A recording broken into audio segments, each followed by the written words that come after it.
ADOS and our allies. You know who it is, Angela Nirvana, your hostess with the mostest on the Friends of ADOS TV channel, bringing you those ADOS hot topics and making the case for reparations, making the case for dimmed down ballot strategy, protest strategy this election cycle, and just basically telling you how I see things, family. File on in, file on in, file on in. Thank you so much for tuning in to the live. I hope your day was awesome, just like you. And I'm glad you're going to join me today for more of the ADOS Hot Topics and to delve into our next couple of presidents, including Reconstruction's Abe Lincoln today. Yes, yes, yes. You know, my daughter was watching the classic Set It Off on Netflix today. And I thought, prior to the show, let me revisit it. It's been a while since I watched that show. And I was just reminded of why I'm involved in this movement. Why all of us, all throughout the country, in all the major city-states throughout the country are in this movement, fighting for ADOS reparations and a Black agenda. I don't know if you guys recall that movie, but it was powerfully telling about the egregious racial wealth gap that we're currently undergoing as American descendants of chattel slavery in this country. Do you guys remember Vivica Fox's character? She was a banker when one of her neighborhood homeboys came in and, robbed the bank with his fellows hood rats, came up in her workplace, and then she got fired because she knew the brother who came in there and was ultimately killed for robbing the bank, right? But she got terminated. And so now, after 2 years of being a very prompt, business-savvy banker, trying to rise up out of the hood that she came from, now she's terminated just from knowing the fella from the hood, from the projects, as she called it. So just like that, her circumstances change because we are so far on the bottom when it comes to income, and we have no wealth. I don't know what folks are talking about 2053. ADOS has no wealth right now, especially after COVID. But in a blink of an incident that she had no party to, white folks were able to just pull the rug out from under her banker position. I don't know if you remember Jada Pinkett's character. Jada Pinkett and her brother Stevie lost their parents in an automobile accident. And he lied to her, told her that he had been accepted into UCLA and not on scholarship. And so she literally goes out and prostitutes herself to raise the money for him to go to college. They get into an argument, not raise all the money, but, an advance from a guy who was interested in her, much older. She literally had to prostitute herself out just to get a down payment for her brother's college education at UCLA. And ultimately, she ends up tearing up the check because he admits to her that he lied about being accepted into UCLA. Well, he goes over to one of the bank robbers' apartments to get a bottle of champagne as, a high school graduation, headed to college gift.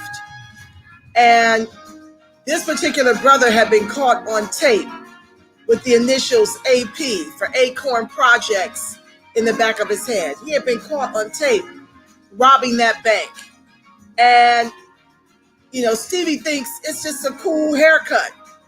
So the bank robber convinces his girlfriend to cut the AP into his head. And she's like, he's not even from the Acorn Projects. Why are you giving him those initials on the back of his head? He's like, go ahead and hook him up. She hooks him up, unbeknownst to him, when he's leaving with his bottle of champagne. all of SWAT is outside this unit because they have, pinpoint where this bank robber lives. So they're coming to apprehend him. So poor Stevie, he shows up and he's walking out of the apartment when they spot him. They spot the AP. So they pull their weapons out, to accost him and tell him to get on the ground. Well, he's got this bulky bottle of champagne in his jacket. And so he can't really, lay flat to the ground as they're demanding of him. And he reaches to pull the bottle out to follow their orders. Someone screams he's got a gun, and they open fire and kill Jada Pinkett Smith's little brother. Her name was Stoney in the movie. They execute her brother. Okay.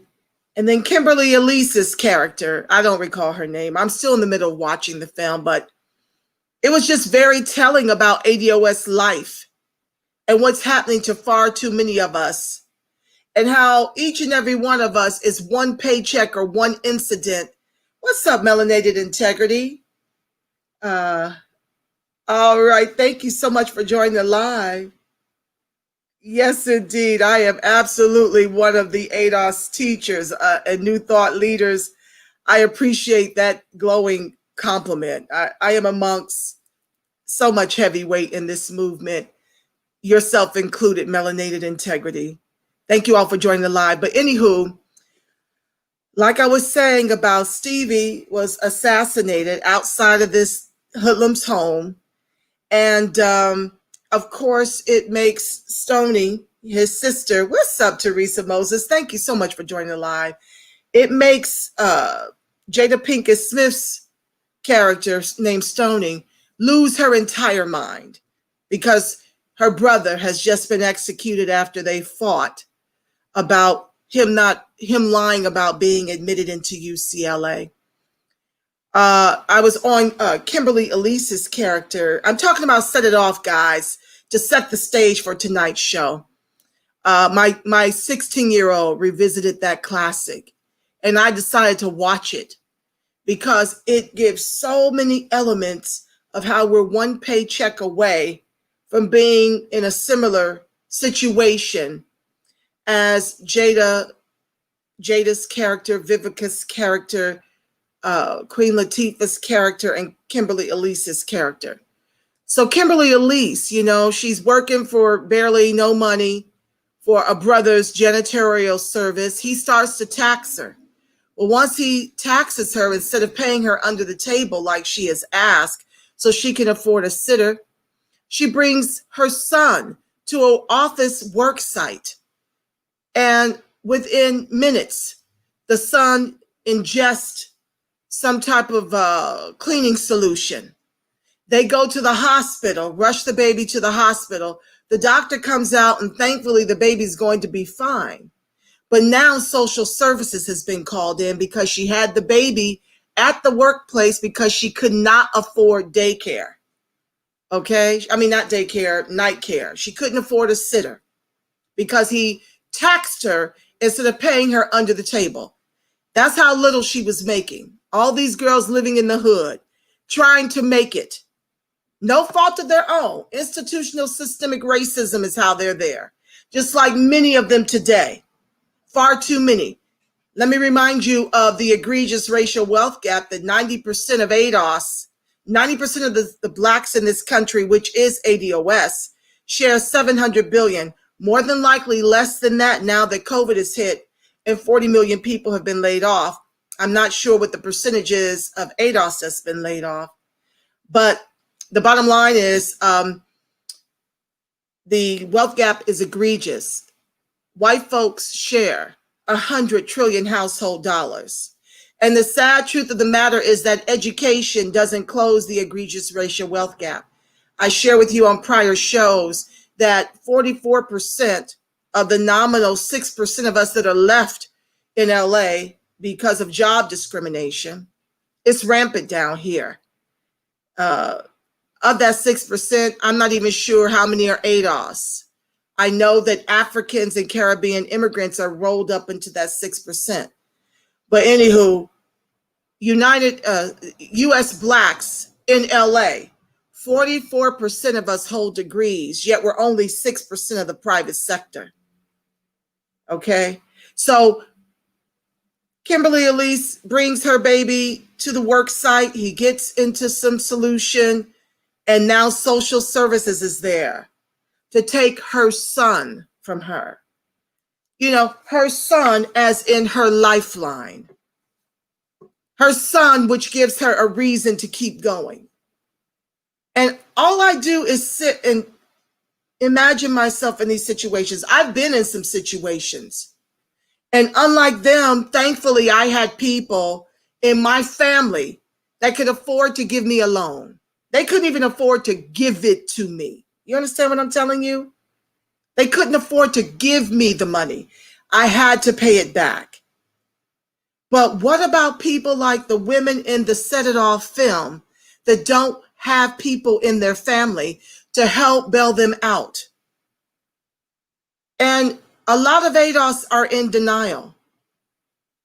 They're in denial about their real circumstances. And I try to keep it a buck over here for you guys. It's one of the reasons why I got involved with this movement. Because with my education and my breadth and depth of experience across industries, I get discriminated against in the hiring practices down here in LA. Now they're requiring that you know Spanish even to get an interview.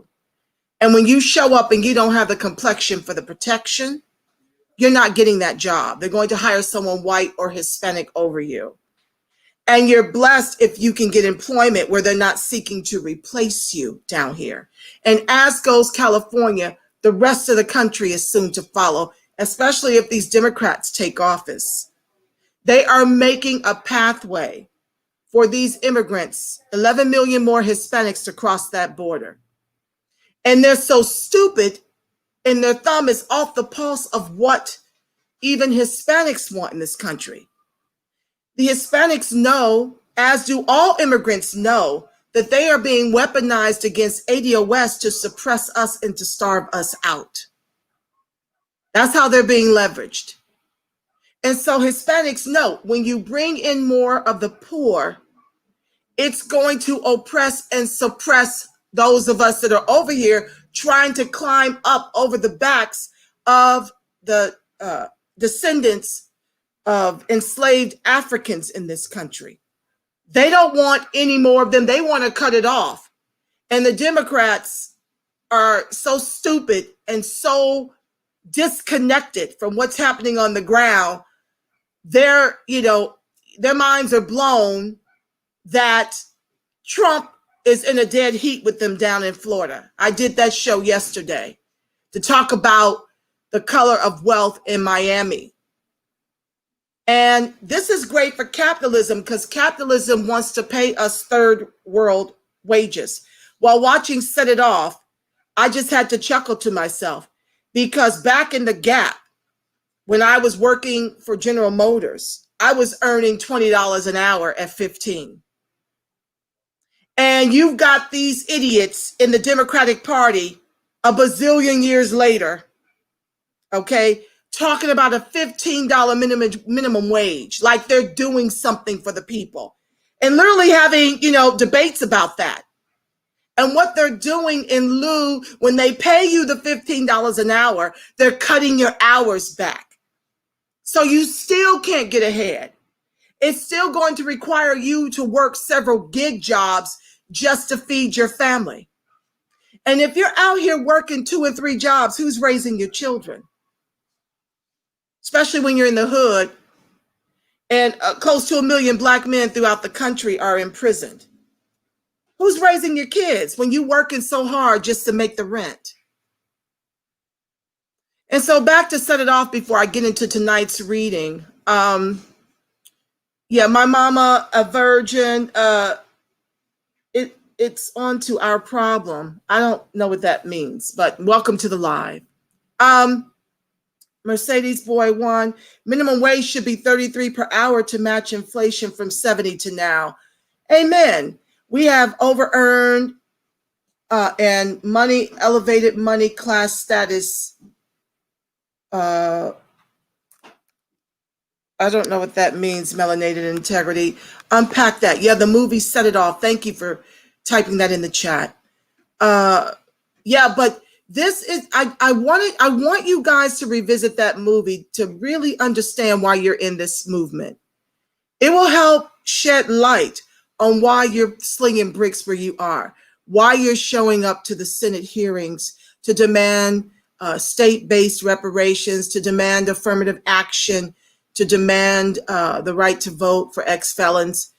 You're going to be reminded in this movie, it's got all of those cataclysmic things that just hit a family and take us off the grid because we're so close. We're many of us, far too many, are riding the line of poverty. And so back to what I was saying, suppressed wages only work for capitalism, of which both parties are working for. So them wanting to open the borders to more immigrants means they can suppress the wages while giving entitlements that are set aside for the immigrants to come in here and do to us what they use us to do post-slavery to suppress the wages of the poor white working class. We were used in the same way. Now they're weaponizing immigration against us. We're going to visit that in one of my book reads. I don't even have the book out here, but I'll be sure to paste it in the comments before the show concludes, where it talks about our migration from the South to the West, the Midwest, the North, and the East, and how we were used. They literally came South to pay us to come to all these different spaces to suppress the wages on the white, poor working class. In the same way, they're now weaponizing immigration against us, except they enriched the immigrants in a way that they denied and deprived ADOS. They took away the 40 acres and a mule and pillaged Freedmen's Bureau Bank. So Kimberly Elise lost her son, back to the Set It Off movie. She lost her son to the system because her capacity to care for him came into question after she took him to her workplace because her Black employer was taxing her instead of paying her under the table. And so when the social worker got to the hospital after being called from him ingesting poison on her job where he should not have been, now they take the only thing that matters to her, her son. And so it sets this climate, right, for these ladies to start thinking on what can we do to get up and out of our circumstances. And it's so bizarre because the very first time they successfully robbed the bank, let's say they took 12,000 or had a score of 12,000. The bank ripped off the insurance company by claiming 90,000 had been stolen. You know, as you get educated and you go back to some of these old school films like Set It Off, you can see the puckery all throughout and how we got here, tethered to the bottom, and are now in the fight of our lives to prevent from becoming the permanent underclass in the country our ancestors built with their lives. And you've got ADOS, the lineage. Usually it's the ones that are boule, the bougie ones who have been bought and paid to keep us tethered to the bottom, that are speaking out against our reparations fight. It takes some unmitigated gall. What the movement has got to fight through just to demand what we are owed. You got boule and the bougies who are satisfied with their wealth position. They've got what it takes to educate their children. They've got the nice homes in the white communities where they don't have to run the risk of, being executed by the race soldiers. They live amongst the race soldiers, but even they have to go to the police station to give pictures of their children and pictures of themselves in case they get froggy in the better sections of town that you live in, oh, by the way. But because you don't have the complexion for the protection, you can be easily taken out living amongst the white supremacists. I shared in my feed, a brother was jogging. Next thing you know, whoop, whoop, in the white neighborhood. Here comes the police. You fit the description of a black man with a beard and a white shirt and black shorts. And he lived in the community. They handcuffed him until he could be cleared. So what you have to understand is this. If we don't get that reparations and a black agenda in exchange for our vote, this election cycle, it won't be long before the mayhem visits your front porch. If for no other reason than to keep you and your family safe, you want black folks to get paid what they are owed in the form of reparations in the trillions over multi-generations, just so you can stay safe in your home. Because that's where it's moving to next. You can be in your own community, and because you're black, you can fit the description. These bullets don't know any pedigree. Okay? And this is why it's imperative that ADOS, the lineage, wake up and understand neither party has your interest at heart. And you have been bailing out white folks for a bazillion years, about 60 years now, and we are on the bottom. $200 liquid in LA to Kamala's people's $245,000 liquid. $8 liquid in Boston to Caribbean immigrants, $12,000 liquid. African immigrants in LA, $60,000 liquid. In Miami, $11 liquid. This is what the lesser of evil two-step shuffle all the way to our peril has garnered us in the country that our ancestors built with their lives. It's working for the billionaire class, the oligarchs, the neoliberals. It's working for them, and it's working for the black folks that look like us, even many of which are ADOS, who are comfortably collecting their checks while our people die from COVID and while they're executed by the race soldiers in the community because they cannot afford to get out. Someone stupidly asked me, why don't you guys leave? Leave and go where? With what? If you're 200 liquid in LA, where are you going?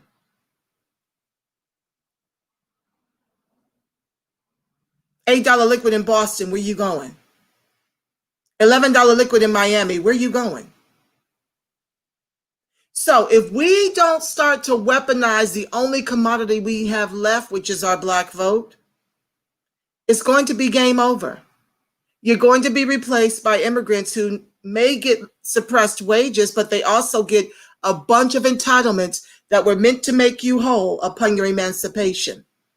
Affirmative action, and the reason why there's none left for us is because white women are benefited by affirmative action. Second to that is the immigrant class. Third to that is LGBTQ. And if some of us can be in, some type of circumference to, catch a few driplets of it, good for you. I shared on my wall today about how egregious the racial wealth gap is and how we're 44% degree down here and 6% of the private sector. And I shared that we don't have time for corporate down here in LA to no longer be racist. Nobody has time to do 100 interviews. Can't even get an interview if you don't know Spanish for many private sector positions. That's another way that they discriminate against you in your own country. So the bills are due every month. And that's why everybody needs to be in this fight for reparations. That's why everyone needs to protest vote until they deliver it. Damn a boycott. ADOS don't have no money to go shopping. Not sharing less than 700 billion while white folks luxuriate on 100 trillion. What they buying? That's of any significance. They're trying to keep the roofs over their head. And so we need all hands on deck. This strategy is not about the Green Party winning. It's A, so your vote will count. I've had a show where Tansy Flakes came on with the data. Some of these states don't allow for you to write in ADOS. Your entire ballot can get thrown out. If that happens, that hurts ADOS, whom 42% rely on government assistance by design of institutional systemic racism. So you can't afford, you don't even have the luxury of writing in ADOS. We've got to deliver a Democratic Congress. If Trump wins, let their asses hug it out for the next 4 years while we in the movement continue to gain momentum from people joining the movement and helping us in this fight. Right now, we're working on fixing H.R. 40. If the Democrats get in, H.R. 40 as it stands means you might get a $20 check. So when you see the campaign rolling out, please get on board that campaign. Because Sheila Jackson Lee is not ADOS. Maybe one of her parents is. But she's allowed NARC and Cobra to co-opt our HR 40 study for our repair to include everyone. Not everyone did the heinous chattel slavery that our ancestors were subjected to. They've got their claims over in the Caribbean and in Africa. Africa needs to take their issues up with their colonizers, as does the Caribbean, who have CARICOM. So it's not right that Sheila Jackson Lee allowed Narcan and Cobra to crowbar their way into the reparations that are owed to ADOS, specifically and exclusively. So we need more time. And we need for the revolution to get up off these social media spaces and get to the polls early. Don't trust the mail. Okay, so the first part to that is we're asking for the Green Party for you to write in the Green Party or leave it blank. Don't trust none of these Board of Elections when it comes to the way of the road. Don't trust any of them. It could be right in today and, all of a sudden your ballots still get thrown out. Also, don't mail your ballot. Find your nearest polling station where you can drive by your ballot in your community. Don't trust the mail right now.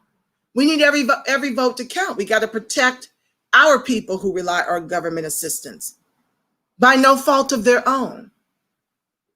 And like I said, the second part to that is if Trump wins and we deliver a Democratic Congress, they get to hug it out and we can gridlock government for the next 4 years. Nothing can get done.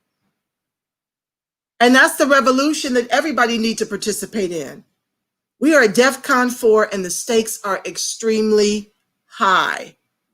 It is time to set it off this election cycle. We won't get another one.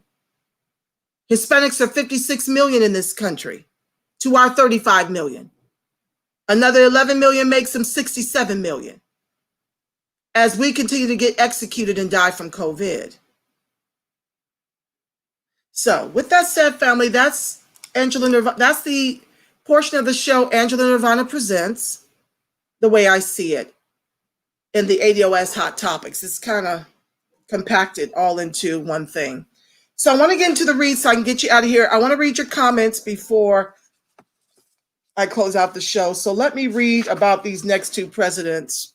More of the same, but you guys need to understand the history. You have to understand and get through your head there has never been a president that's been pro-ADOS. Never. They've all wished to continue our enslavement, which they have by way of the laws. They all call us niggers, okay, by way of the legislation that they pass and the lack of enforcement for any good policies that could protect the interests of ADOS. They're doing everything they can in their power to extinct us on both sides. We don't expect anything from the Republicans. This fight is with the Democrats. That is who owes us, because that is who we, by and large, vote for as a bloc. So I'm going to read you more of the same, and I'll be commenting in between. Please put your comments and your questions. The feed is choppy. Oh, my goodness. I don't know why. I don't know why. I'm clear on this end. Ooh. Okay, try logging out and coming back in, a reparationist. Thank you for joining the live, all of you. I'll give you love as I progress in the show, okay? I'll get to your comments and your questions. But I need you to understand how we got here. Because prayerfully, it will incite you to do the revolution with us. We need all hands on deck. You can't be more afraid of Trump than you are your people's own extinction. Our ancestors didn't die for you to be afraid of a Trump. They're all Trump. Some are just more polite about it. But you can share in the chat. Where's the reparations and Black agenda in exchange for our vote this election cycle? Or are they just giving us swag again? Kamala, I see pictures of her. Everybody's talking about her Timberlands, her Converse. You see how dumb they play us? James Buchanan, 1857 through 1861. Let me give you some context for both these presidents. Lincoln was 1861 to 1865. Okay, family. So I want to give you some context. Let me go back. Just give me a second. Okay. So,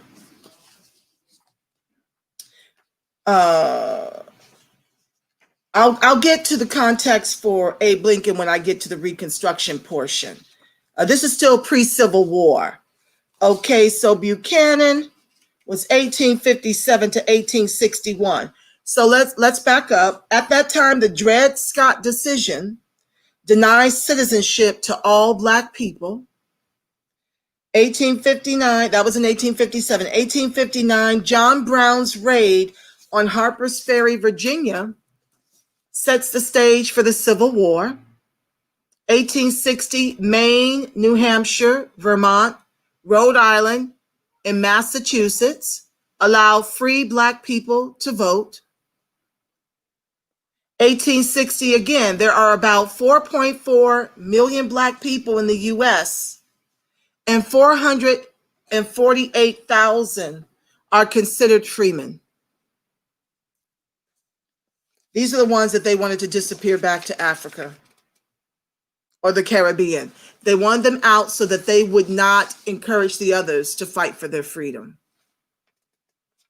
Okay? So let's jump into this. James Buchanan was a Northerner, the only president from the state of Pennsylvania. Yet, like his predecessors, he wasn't at all interested in addressing the institution of slavery, stating in his inaugural address, quote, "Most happy will it be for the country when the public mind shall be diverted from this question to others of more pressing and practical importance," end quote, me speaking. Doesn't it sound like what Biden and Kamala is saying about our reparations and Black agenda? Most happy will it be for the country when the public mind shall be diverted from this question, from this demand,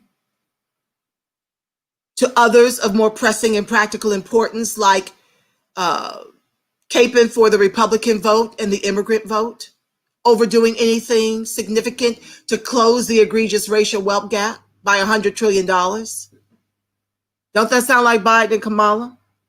In fact, he exemplified the term doughface, a reference to a Northerner with Southern sympathies. Isn't that Joe Biden? A liberal with, not even a liberal. He's a moderate centrist. He's really Republican in Democratic clothing with Republican sympathies. This is Strom Thurmond's boy, the author of the 94 crime bill. Segregationist Jim Crow Joe that was forced on us. Bernie was whipping his tail 3 states straight until South Carolina, Jim Clyburn, and Barack Obama. Buchanan proved himself to be the worst doughface of all when the Supreme Court handed down the infamous Dred Scott versus Sanford decision on March 6th, within days of his taking office. Dred Scott was enslaved to an army doctor who briefly served in the state of Illinois and Wisconsin. After the slaveholder's death, Scott sued for his freedom, claiming that his residence in those states made him a freeman. Lower courts agreed with him, and Justice Robert Greer said that the court would probably decide against Scott, but narrowly on the issue of his freedom. However, Buchanan wanted more. He would not have been satisfied with Dred Scott's continued bondage alone.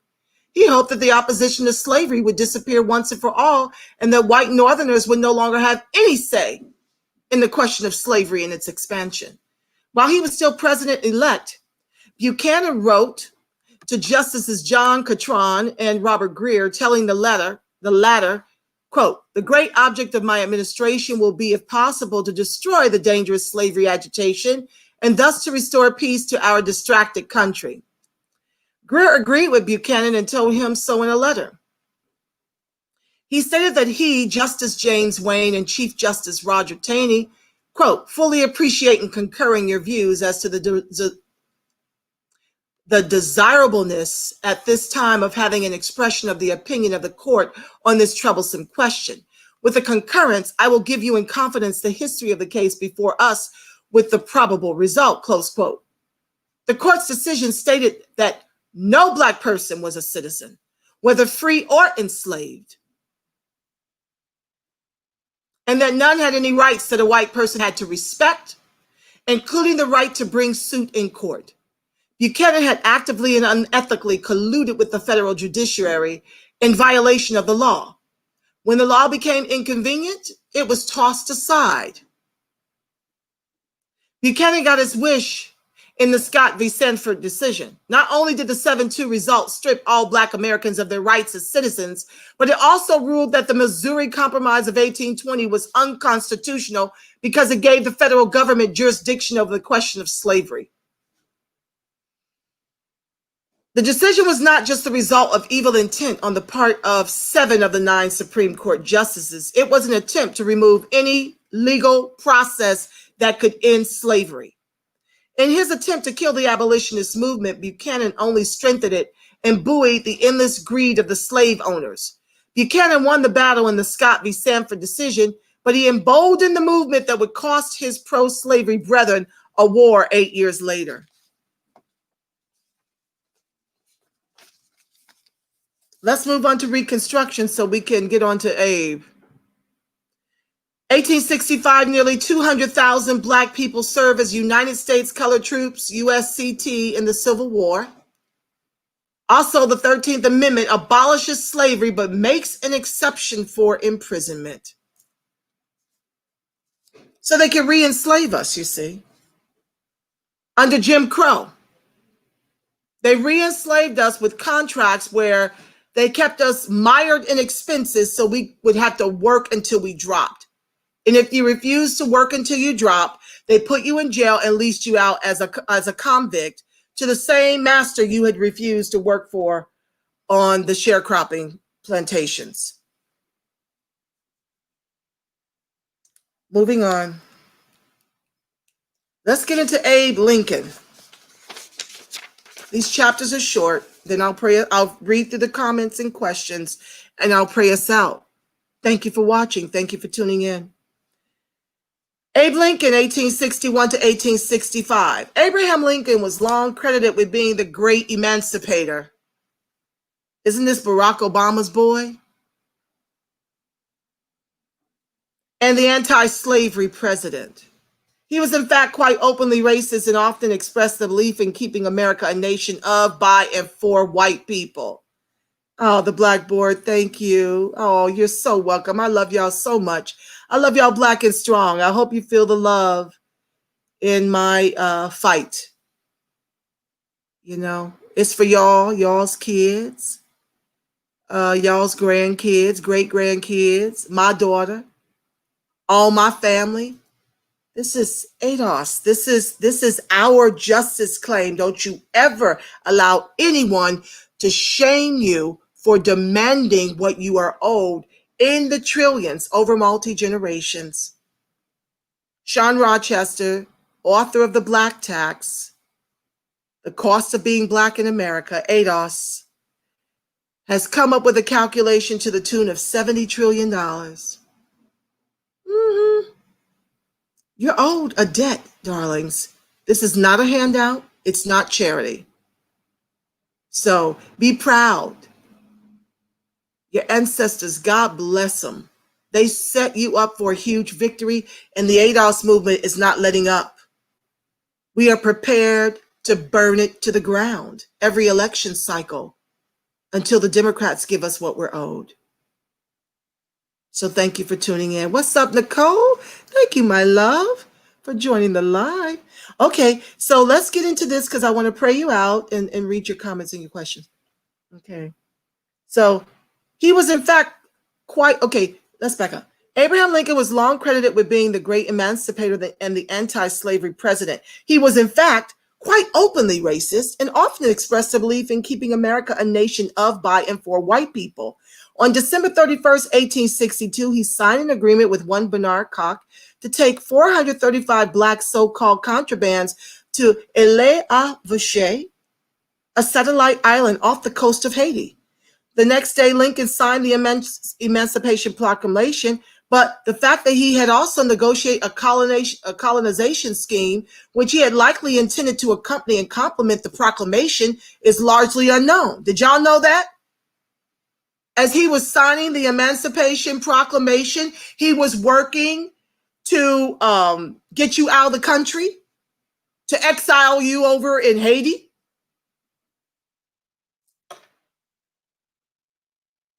We build all the wealth that they eat from, and they want to get rid of us by tucking us away.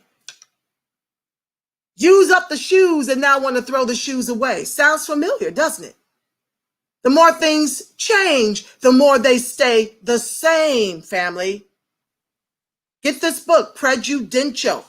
You have to read it with your children. Margaret Kimberley, Black America and the Presidents.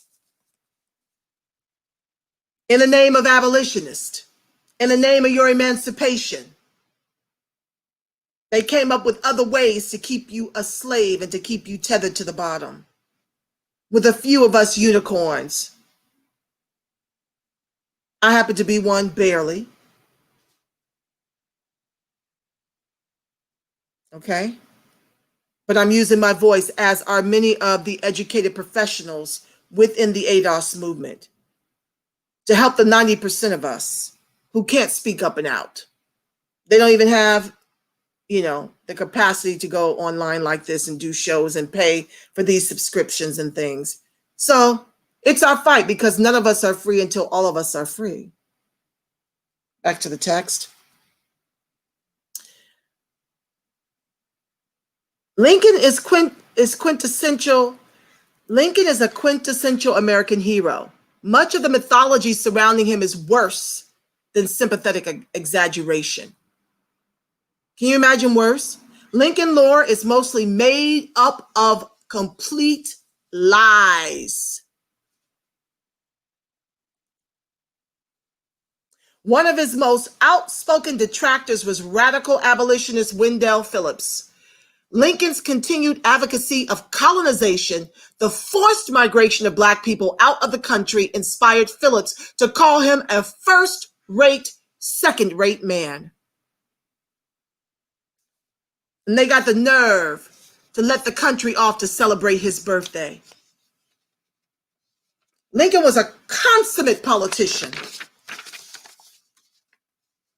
He had to be dragged, kicking and screaming, to fight a war to end slavery, and ultimately went to war only to save the Union. Wasn't about our emancipation, like we've been miseducated to believe. That had nothing to do with it. The Republican Party was founded to prevent the spread of slavery into the Western territories, not necessarily to abolish it. Abraham Lincoln made it quite clear that he had no intention of ending slavery where it already existed. Yet his attempt to continue the compromises of the previous 100 years were not enough to keep the slaveocracy mollified. They struck first, by Lincoln's design, to attract public support for the Union as defender rather than aggressor at Fort Sumter, South Carolina in 1861. Lincoln is often remembered as the man who personally prosecuted the war and insisted on the defeat of the Confederacy. It is true that he sat by the telegraph and eagerly awaited news of battles.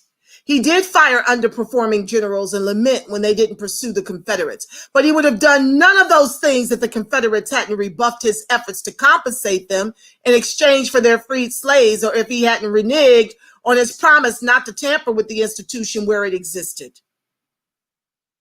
That bears repeating. But he would have done none of those things if the Confederates hadn't rebuffed his efforts to compensate them in exchange for their free slaves, or if he hadn't reneged on his promise not to tamper with the institution where it existed. Most important, he would never have, me speaking, you guys do know that they were paid reparations for our emancipation. White folks, our oppressors. Not us. Them. Most important, he would never have finally waged a war of abolition if the enslaved themselves had not forced him to do so. Did you hear that? Most important, he would never have finally waged a war of abolition if the enslaved themselves had not forced him to do so. Never will Joe Biden or any Democrat give us the reparations we are owed in the trillions over multi-generations unless we demand it of them and force them by that vote. Do you see the correlation and the connection here? Cut down the tall trees. Green party or blank at the top of the ticket, Democratic down ballot.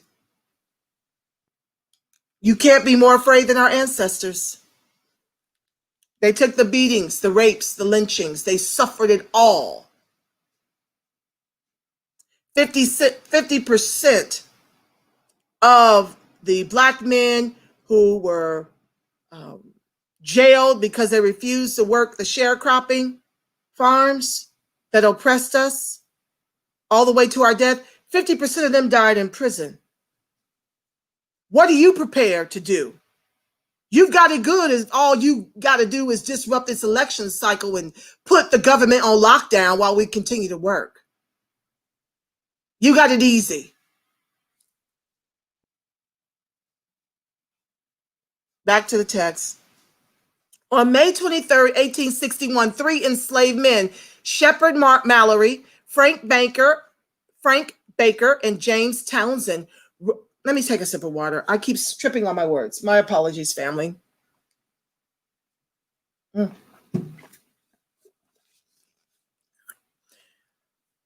May 23rd, 1861, 3 enslaved men, Shepard Mallory, Frank Baker, and James Townsend, rowed across the James River in Virginia into Union-held territory at Fort Monroe. Despite federal policy which required that they be returned to their slaveholder, General Benjamin Butler decided to keep them as contraband of war.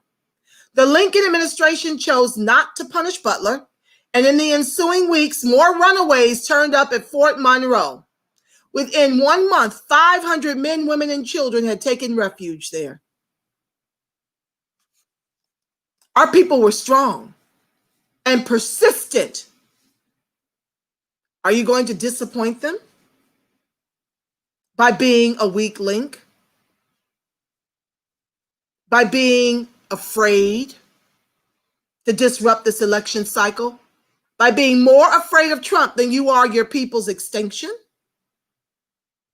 Or are you going to pull from the DNA that you're born in, that you were birthed in, of the ancestors?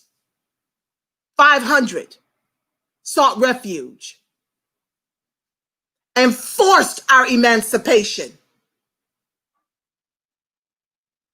That's the type of commitment each of us as ADOS, the lineage, need to have. Force their hand to reparations and a Black agenda in exchange for our votes. The ADOS movement is doing just that. Join us. Find a chapter near you and get involved. The Lincoln administration, jumping down. As the war dragged on, the enslaved began freeing themselves wherever Union forces appeared. While Northerners debated whether the war was being fought over slavery, the enslaved answered in the affirmative and declared that there was no turning back. Do you hear the ancestors talking to you through me? Do you hear them talking to us to cut down the tall trees? I hear them. I hear them calling on us to do what we must do.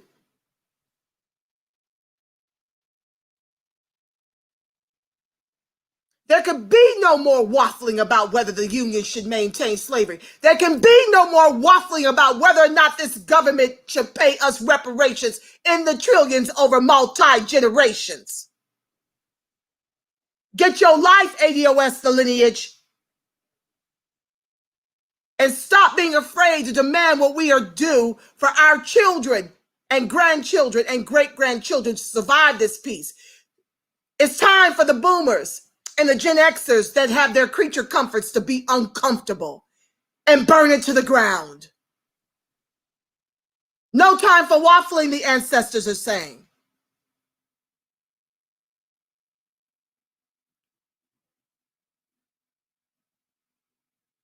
The Union could only be restored without slavery, and the North would have to defeat the South militarily to do it.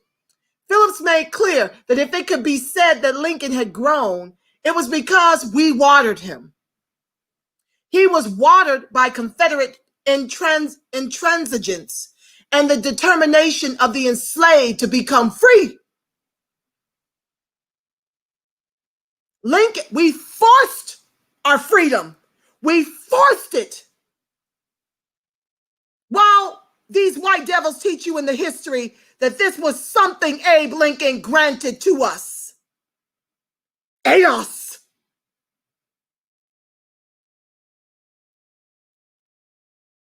Liars. Miseducation of the ADOS in America with 3 Ks. This is what you're made of. This is what you must do.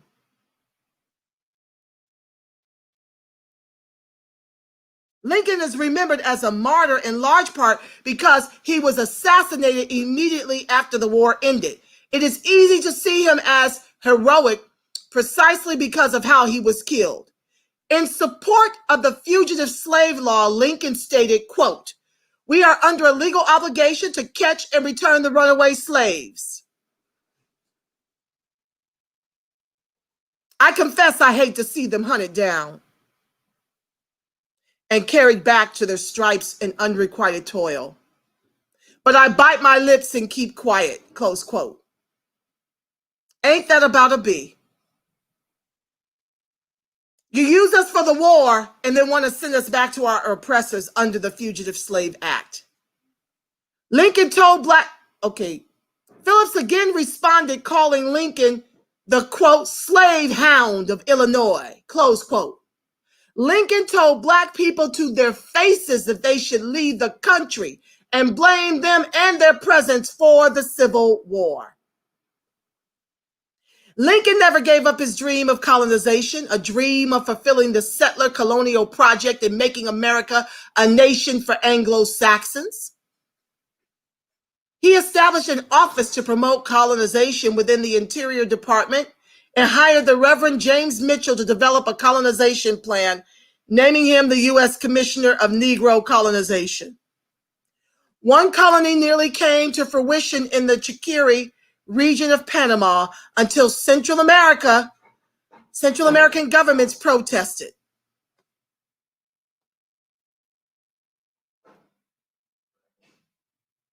Mitchell wrote Lincoln the letter on the relation of the white and African races in the United States, showing the necessity of the colonization of the latter, close quote.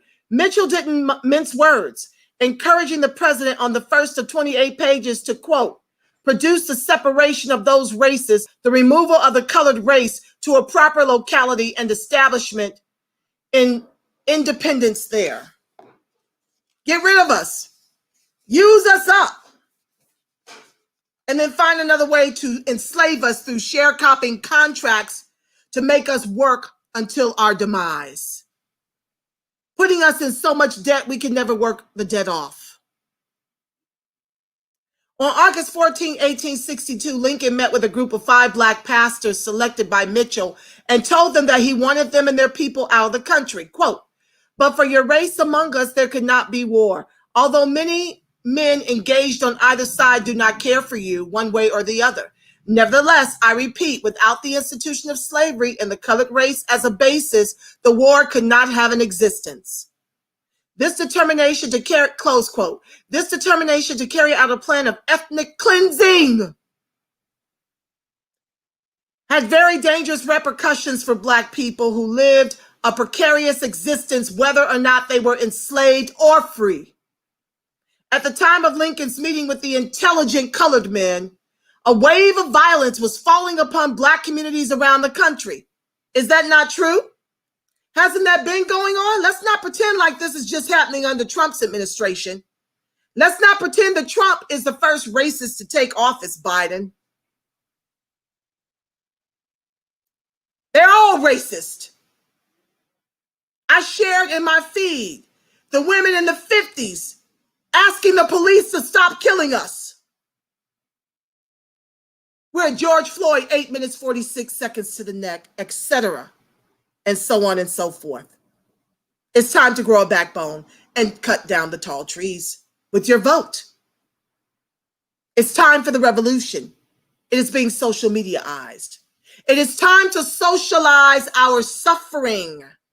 You let these Democrats get the top of the ticket in Congress, woe be unto the ADOS. We will be the only ones suffering while the other groups take away the spoils and forget any of this ever happened. They are protesting Black Lives Matter because everybody's suffering under Trump. Let's keep that same energy, family, this election cycle and onward and so forth until they cut the check in the trillions over multi-generations. This determination to carry out a plan of ethnic cleansing. Okay, I did that part. Okay, I'm jumping down. On August 6, 1862, the New York Tribune reported that violence commenced weeks ago in Cincinnati, Evansville, Indiana, and Toledo. In Brooklyn, a mob attacked black workers at a tobacco factory and attempted to burn it down with the workers inside. Lincoln was nothing if not consistent. After his meeting with black leaders after violent attacks on black people, he continued to link emancipation to colonization. On September 23, 1862, he met with his cabinet to discuss a preliminary Emancipation Proclamation and made clear his determination to send black people out of the country. Secretary of the Navy Gideon Welles reported on the meeting, quote, "This was a part of the president's scheme and had occupied his mind sometime before the project for emancipation was adopted, although the historians, biographers, and commentators have made slight, if any, allusion to it. The president, however, and a portion of his cabinet considered them inseparable, and that deportation should accompany and be part of the emancipation movement." Not only was emancipation, I'm in the final stretch, family, bear with. I know it's a little ear fatigue. Just thank you for wanting to learn more. Just bear with me, I'm almost there. Not only was emancipation tied to colonization, but so was compensation to the slave holders, which Lincoln proposed in his congressional address of December 1st, 1862, while giving them until January 1, 1900 to complete the process of emancipation. So pay the slave holders, not the slaves, upon emancipation. Pull the Union troops out of the South and give us sharecropping and debtor's prison and convict leasing. The new enslavement. They lost $20 trillion from the emancipation, and through convict leasing and sharecropping, gained $15 trillion of it back.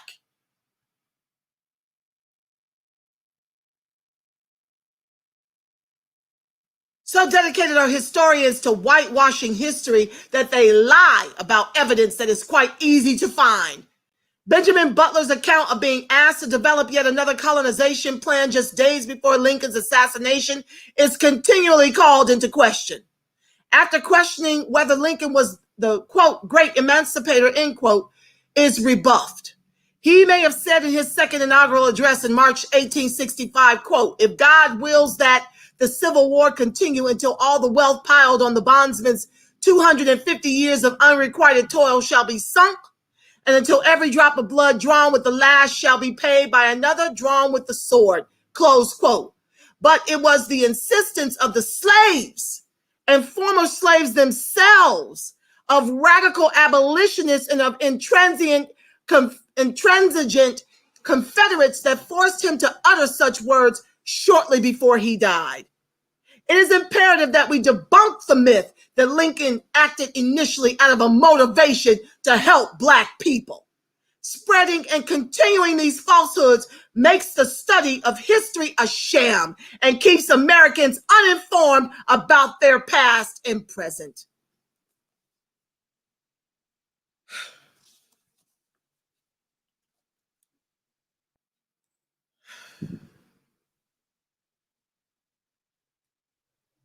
You hear the nonsense. They're miseducating us and our children to whitewash the history to make them appear to be heroes when they are and have always been our oppressors, Democrats, Demorats, and Republicans alike.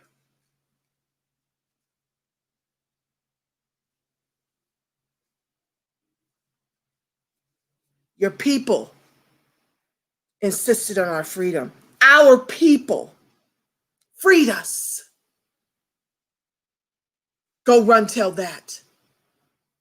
We owe it to them to fight for the reparations that their lives paid for, us to be American. They died for the right to vote for us to be American, not to put our intellect in the trunk and continue this lesser to evil two-step shuffle to our own peril. That's not why they died. They were some of the most courageous people in all the born world. And that's why they're trying to extinct us, because that is what we're made of. Let's get to some of the comments. Thank you, family, for hanging in there with me. We have to learn it. There's so much to unlearn and to newly learn. And God told me to do this over going into the ministry. This is my ministry. ADOS movement is my ministry. My people are my ministry.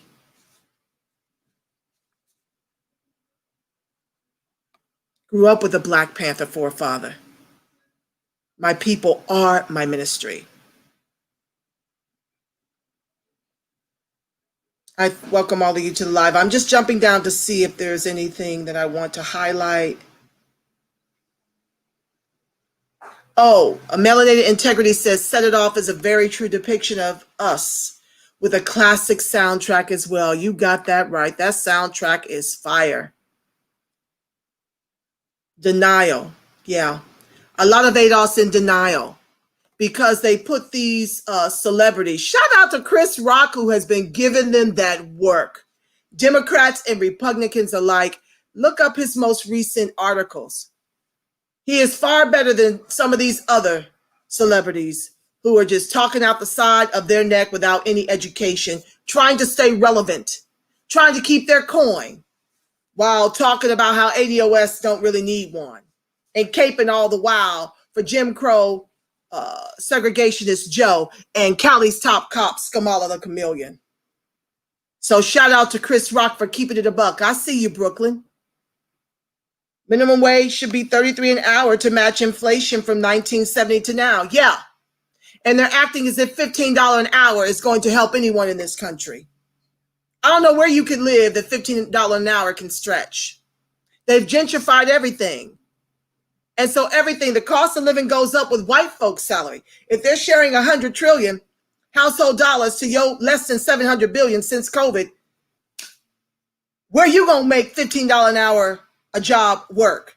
$15 an hour in 2020. I was making $20 an hour at General Motors at the age of 15 in their insurance and benefits division. You got white high school dropouts with more social capital, able to get work over educated ADOS. We have, I'm at hour 05. Okay, let me hurry. We have over earned an elevated money class status. That's a little, we have over earned an elevated class status. Yes, we have. And what our chattel slave labor is valued at today? Woo-wee. We not just talk about the US, Europe and Africa. We coming for you. Wait for it.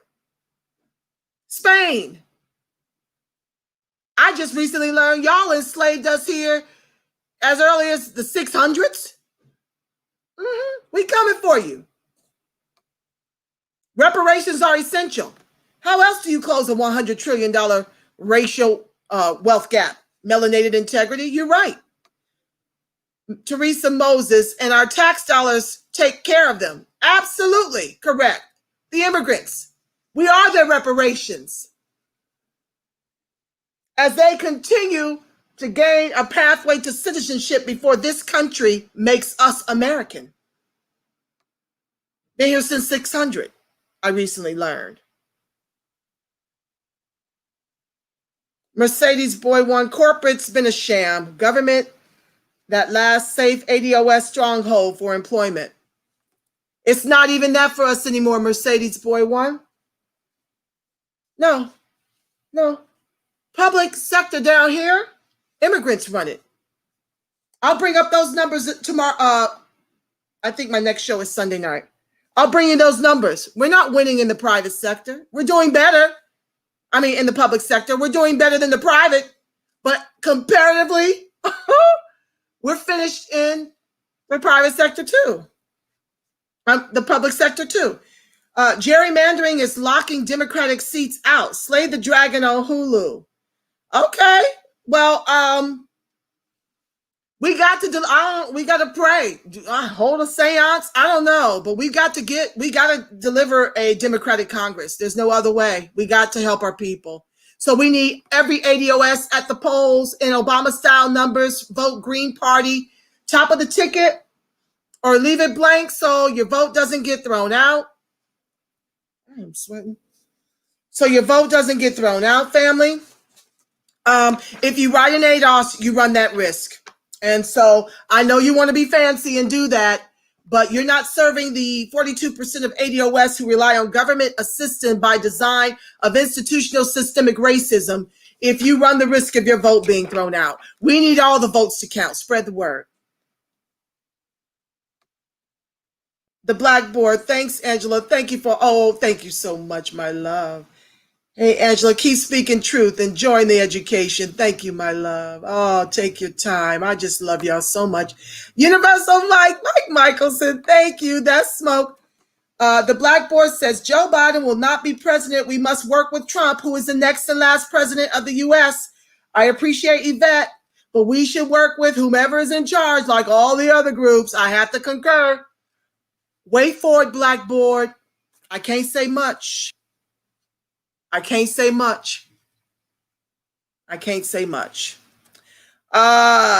You are brilliant, sis. Oh, aren't we all? Mike Michelson, I see you posting some spiritual stuff too. That's right up my alley. We got to talk, brother. We really do. You quoting Eckhart Tolle, I think. Who else did I see up there? Oh, I was properly impressed. Those are people I rock with. Yeah. We got to talk offline. The Blackboard. The Blackboard says, I started walking the earth in 65. So I don't know if I'm a boomer or whatever follows, but I'm with you all the way with Jesus Christ as our sword and shield. Amen to that. Blackboard, I'm a 66 baby. You're a boomer. Barely. You might, I border boomer Gen Xer. I think you are a boomer, my love. You are 65. You're a boomer, but you overstand. We got some very woke boomers, very woke Gen Xers that's helping our millennial babies. That's helping our Gen Zs, okay? I love y'all being in this fight with me. Nicole says, all these lying and conniving presidents, this country was built unethical. In God we trust, the devil is a lie.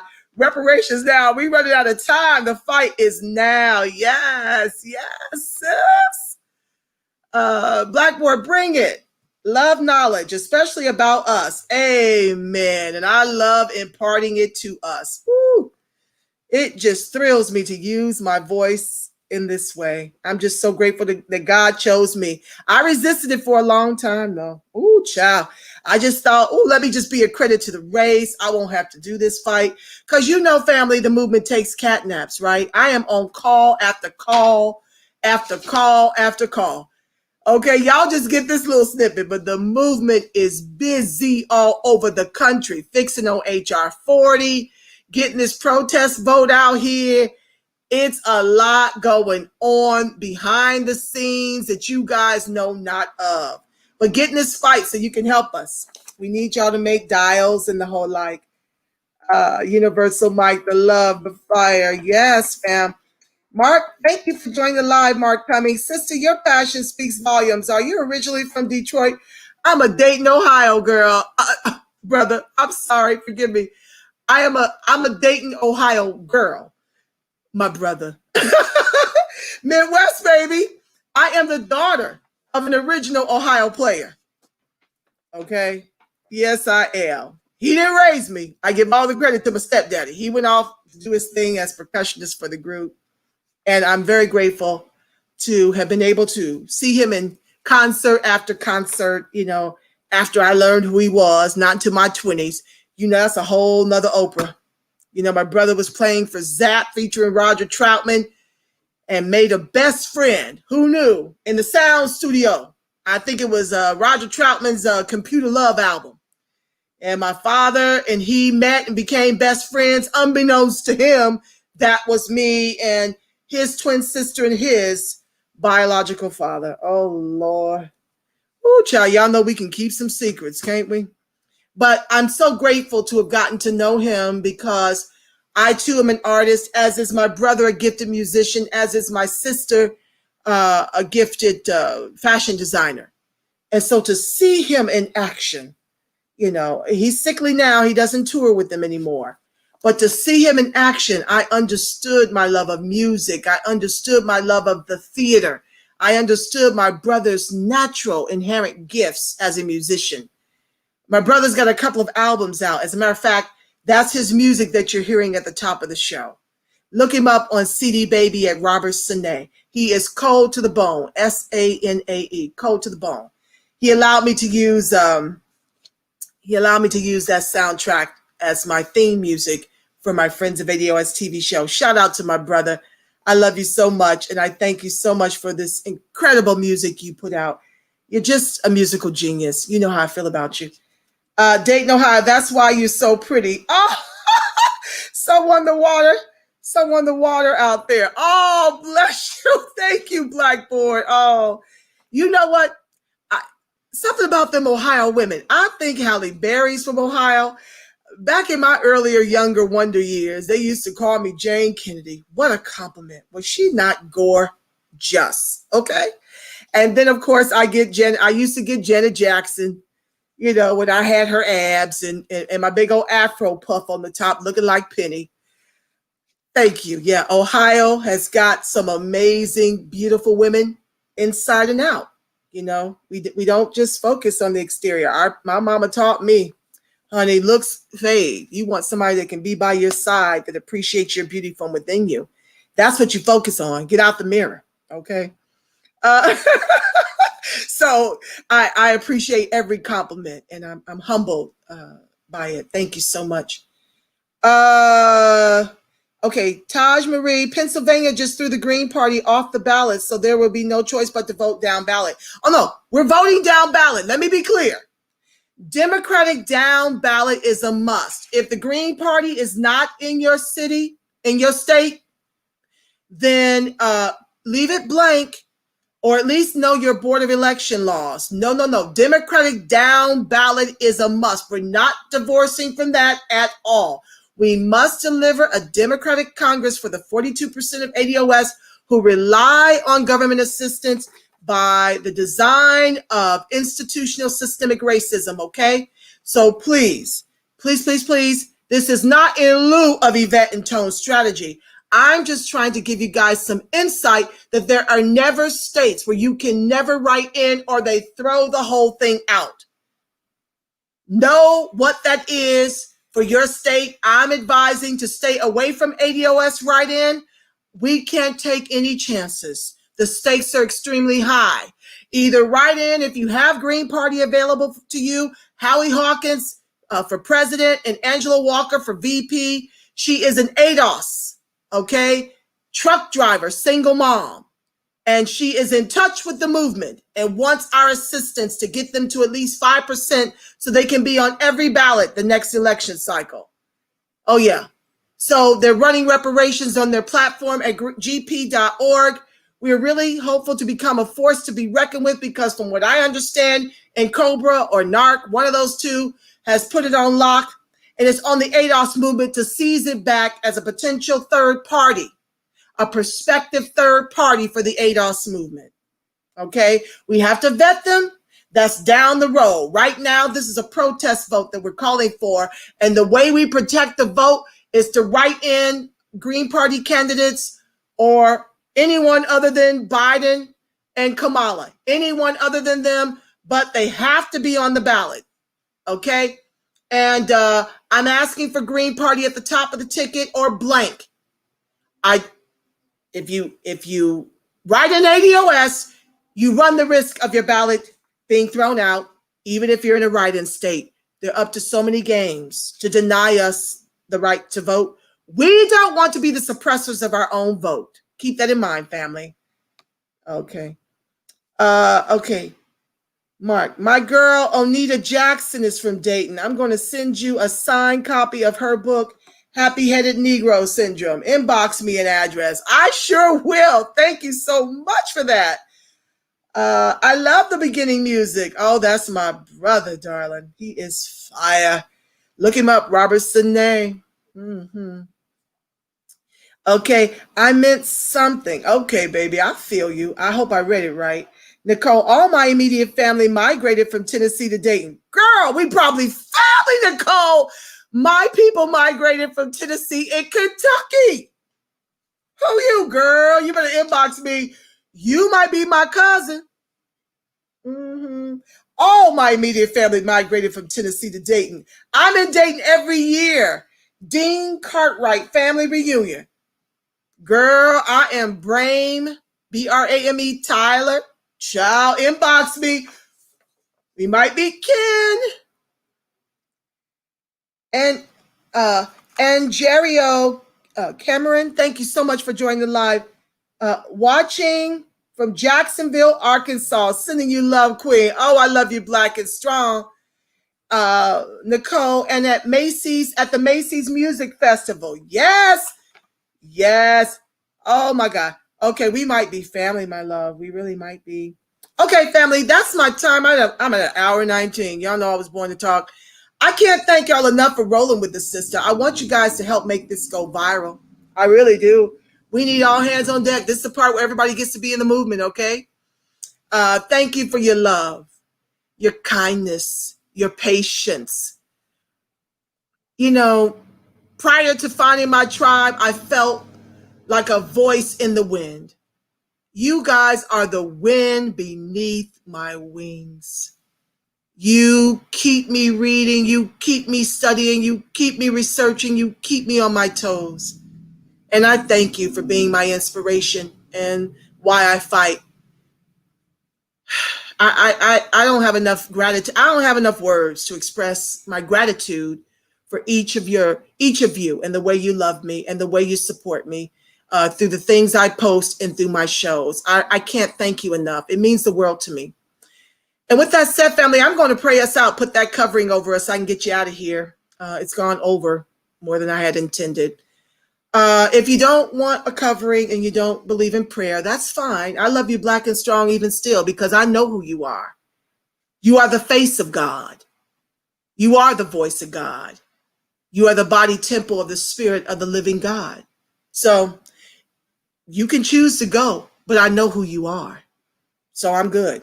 With the rest of us, I want to tell you that the light of God surrounds us. The love of God enfolds us. The power of God protects us, and the presence of God watches over us. Wherever ADOS and its allies are, God truly is, because I'm going to repeat it. You, family, are the real face of God. You are the voice of God. You are the body temple of the spirit of the living God. Yes, you are. So until Sunday, family, we'll be going over the next two presidents. Get your books, family. You know I love to read to you, but you need to have this in your library. The next is the despicable, deplorable Andrew Johnson, Democrat, who stuck the shiv in us and turned it and gutted us worse than pigs. And Ulysses S. Grant, Sunday, 6 o'clock, same time, same bat station. Until then, family, you go out in these streets and act like you know who you are. And you make it a beautiful, God-inspired rest of your evening and weekend until Sunday, family. If I don't pop up and do an emergency show. I love you black. I love you strong. Ciao, family. Peace.